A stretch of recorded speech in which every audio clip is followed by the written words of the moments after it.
So I want to talk about aDot relative college production for wide receivers heading into the NFL. It might be the key to wide receiver prospect evaluation, so we make fewer mistakes, put their production in better context, and actually have more hits in our rookie drafts. Sound good? I've been working through a lot of data since we've added PFF, we've added aDot and slot rate and wide rate, and it's the type of volume where it's probably going to take me quite a long time just to figure out what I don't know, let alone what I do know. And an example of something I'm learning is that I was talking with Travis May on my podcast recently. He's the head of rookie and college Devy prospects at Mojo. And I was talking about how yards per route run, as I did in one of my last videos, doesn't have as much signal as receiving yards per team pass attempt when looking at who's going to score higher points per game in the NFL. And then we got in a DM chat afterwards, and he was talking about logarithmic regression versus linear regression, which is my default. Because of the nature of the testing I'm using, something like yards per route run might not test as well when it's actually just as good, if not better. There's still a bunch I need to learn, so I will keep pointing out that there is no silver bullet. The best we can do is understand what statistics are telling us relative to what's happened historically, so we understand what it can and what it can't tell us, and then put that number in as much context as possible. That's my process. But there's one area that I've been digging into a lot, which I think can provide us an edge. I wrote this up on Patreon. It's not a paywalled thing. I literally just have this written up so you can read it instead of hearing me talk about it, because there's going to be numbers and stuff, and sometimes that's hard to take in while you're listening, and you might need to look at it or have a source later where you can read it through yourself, and so I'll link that in the description. Specifically trying to understand their field position and how much they were playing in the slot relative to how far down the field they were working. So what's their aDot and what's their slot rate? Both numbers I'm getting from PFF. Now that's an important sample limitation I'm going to point out. That means we can really only start using it on prospects after 2015. There's basically 18 wide receivers who hit with an aDot over 12 and 19 wide receivers who hit with an aDot under 12 since 2015. But we're kind of used to doing that with NFL prospect evaluation anyway, so let's move on. The second thing I want to point out is there is a prior assumption here. Basically, every statement has to start with some level of assumption of the way the world works, and my assumption is that players who excel above average in college relative to where they were playing on the field, whether it's slot rate or aDot, are more likely to succeed in the NFL. What I found interesting initially, players with higher and lower slot rates have different expectations in yards per route run and receiving yards per team pass attempt, which is my main stat, but yards per route run is a very good one that I'm continually trying to learn more about. But one thing I noticed is receiving yards team pass attempt expectation was relatively stable no matter how much they played in the slot. You're expected to be a relatively similar amount of the team's overall offensive production in yards, whether you're playing at a 90% slot rate, which is insanely high, or a 5% slot rate, which is insanely low. But yards per route run, that expectation changes not drastically, it's within decimal points, but it does change significantly between playing in the slot a lot or playing not in the slot a lot. There's a rhyme there I'm trying to avoid.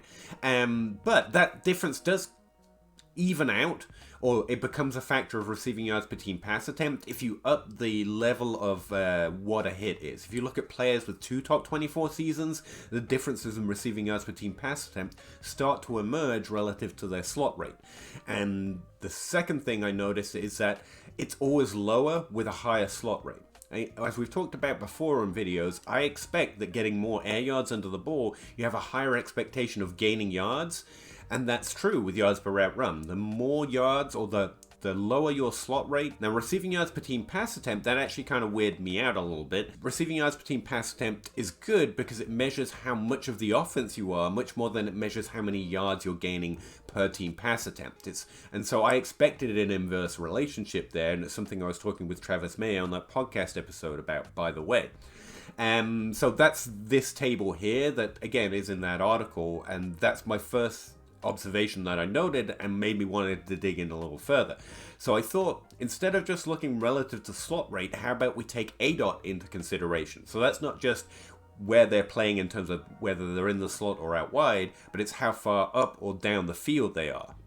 The next thing I'm doing here is shrinking our sample sizes within the individual buckets even further. I'm not just dividing in this 10% split in terms of how often they were playing in the slot. I'm also dividing between whether they're having a high aDot or a low aDot. So if they were far down the field or in the slot a lot or a little, or whether they were closer to the line of scrimmage and in the slot a lot or a little. Now the sample size does divide into fairly equal groups in that we have 18 players who hit in the NFL with an aDot over 12 and 19 players with an aDot under 12 who hit in the NFL, using my simple whether they've had a top 24 season or not. That's this table here. And the part that I want you to pay attention to is honestly the part on the right showing how small the sample sizes are. There's a first observation there, that there is relatively few players who hit with a high aDot, an aDot over 12, and a slot rate above average. Now, an average slot rate is anywhere between 30 and 60% for a good college player who's a large part of, who is the wide receiver one of his team. But you can see the sample size drops off drastically after you get past 10% slot rate. So players who hit with higher aDots tend to have lower slot rates, but players who have lower aDots kind of come from all over there. It stays at like 6 and even 3 examples of players who have aDots under 12 and slot rates over 90%, which is a phenomenally high percentage. The other thing I did is I ran a points per game average of these two samples who hit in the NFL. And interestingly, players with higher slot rates or players with lower aDots actually have a higher expectation for points per game even if they hit. Except for one specific category, if players have high aDots and high slot rates and hit in the NFL, there's a really small sample of players there. There's literally just one in the 80% category and one in the 70% category. So we're literally looking at the average of one player. But still, that's a really high expectation. So they're not common, but when they do hit, they hit really well. Outside of that, you want players with higher slot rates if you're looking for a difference maker. So the next thing I want to point out to you is that there is an inverse relationship, although the sample's getting really small here, between receiving yards per team pass attempt and yards per route run, specifically in that small sample group of players with high aDots and high slot rates. Don't worry, I know that was a lot of words. So, I have 4 main takeaways, which I think is really key to evaluating wide receivers. Players with higher slot rates have lower expectations in yards per route run and receiving yards per team pass attempt if you're just looking at those two numbers. Fewer players with higher aDots and high slot rates actually hit in the NFL. Players with higher slot rates average a higher points per game, 1-to-1, in any category, except for that very minimal few hits with the higher slot rates and higher aDot. Players with higher aDots over 12 and slot rates over 60% have higher receiving yards per team pass attempt expectations and lower yards per route run expectations. Let's take a look at some averages from the players in their best season, defined by age-adjusted production, heading into the NFL draft in 2023, and some observations we might be able to take away from that. So the first player I want to draw your attention to is a blue circle player, Keyshon Boutte, whose name, I know I say it weird, apologies to his mother, but he had an aDot under 12 in his best season. It was around 10.4 and best defined by his age-adjusted production. His slot rate was around 47%, which is really good for a wide receiver who's going to hit in the NFL. But his yards per route run was only 2.3, which falls well below the average of yards per route run of successful players, unless you consider the fact that he's in this blue circle bucket with an aDot under 12 but a slot rate over 40%. The expectation in yards per route run there is around 2.6, which is still higher than what Keyshon Boutte did in his best season, but it's a lot closer than when you're just looking at the static average. And where his production was kind of, because of double ankle surgery and now there's off fees and stuff, I think the fact that he was much closer to the average of where he was playing on the field for successful players than the overall average is more positive than my initial evaluation of his might have been. The next player that fits into one of these categories is, you're not gonna like it, Keyshon Johnson is in a red circle category. He has a high aDot. His aDot in his best season was over 18. His slot rate was below 10%. It's around 8.7. And his yards per route run was 2.6. Now, 2.6 yards per route run is above Keyshon Boutte. But because he's playing in this high aDot, low slot rate in his best season, that gives him a higher expectation of yards per route run, which is around 3.2 or 3.3. Expectation in yards per receiving yards per team pass attempt is around 2.8 because of that inverse relationship. Johnson misses both of those average just by a hair. again, it's not a red flag, especially not for someone like Johnson, who's got great market share, good breakout age, is impressing people on tape. Apparently, I hear the whispers on Twitter, but he's actually performing at average or below average because he has such a large aDot and a relatively small slot rate. But I will say in Keyshon, I will say in Quinton's favor, if you have a player with a low slot rate, you want him to have a high aDot. But those hits average a lower points per game over their first 3 years. The next player I want to draw your attention to is Rashee, and I wrote up for DLF and Patreon, and I was surprised to see he has second round NFL draft expectation right now. But I think I understand it better now looking it through this lens. And Rashee is in the orange circles, which I realize are hard to differentiate from the red circles, but try your best, or look at the article, I guess. He has a lower aDot, an aDot under 12, and he's working in the slot less in his best season. Now, I will say, another note on Rashee is that there's versatility to the way he was used in college that I didn't notice in my initial write-up of him. And his aDot is relatively stable, below 12, but his slot rate jumps up. I think it's in his third season, well over 90%.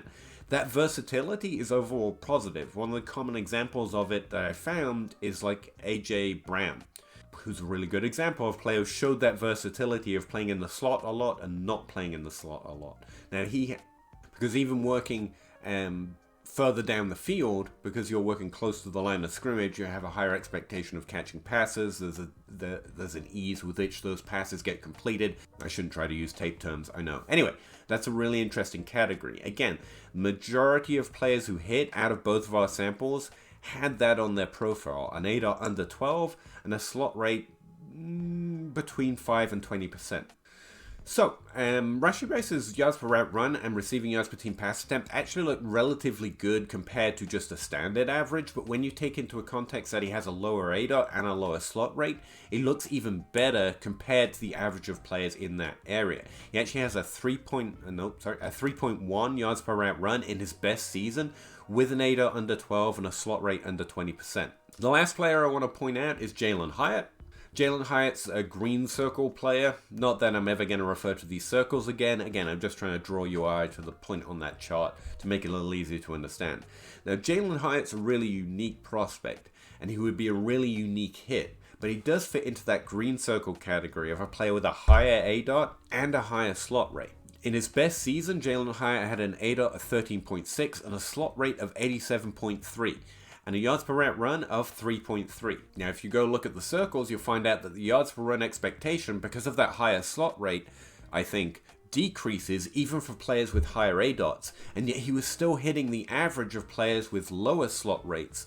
Hesitation on Jalin Hyatt is that there are relatively few hits who come from this green circle category. The majority of the time, I would aim for players with aDots under 12 and slot rates. Anyway, let me know what you think. Let me know what you think of the idea here, because again, we're talking about small margins with relatively small differences between yards per route run expectation, receiving yards per team pass attempts expectation, and be interested to know what you think. Also, if you have a second, if I haven't talked about a prospect yet in the 2023 class, let me know who they are. I know that's a YouTube thing, trying to encourage comments, but I really don't know every prospect in this class yet, but as early as I can add them to the database, I think the better for all of us, so we can start looking at their numbers. So let me know if I'm forgetting someone, or I haven't ranked someone, or someone you would like to hear about, because that might just help me update the database quicker than waiting for the combine. Appreciate you checking out the video, and I'll see you in the next one.